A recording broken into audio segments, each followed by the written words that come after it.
ಮಾಡಬಹುದೇ ಸುಂದರನ ಸನ್ಯಾಸಿ ಮಾಡಬಹುದೇ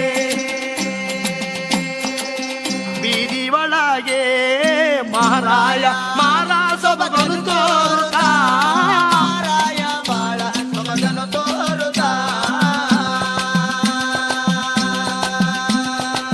ವೇಷೆಯರ ಬೀದಿಯ ಒಳಗೆ ಅವನೀಗ ಅಂದ ಚಂದದಿ ಬಂದನು ಆ ಜೋಗಯ್ಯ ಅಂದ ಚಂದದಿ ಬಂದನು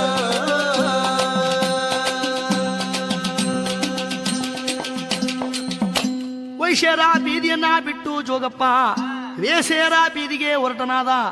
ಈ ವೇಷೆಯರಂತಂದರೆ ಸೂಳೆಯರು. ಹೌದು. ಒಳ್ಳೊಳ್ಳೆ ಮನೆಯಲ್ಲಿರುವಂತ ಒಳ್ಳೊಳ್ಳೆ ಚಂದುಳ್ಳ ಸೂಳೆಯರ ಆ ಸೂಳೆಯರ ಬೀದಿಗೆ ಯಾವಾಗ ಅರ್ಜುನನು ಕಲಿಪಾರ್ಥಲ ಅರ್ಜುನನು ಜೋಗಿ ರೂಪವನ್ನು ತಾಳಿಕೊಂಡು ಬಂದಾಗ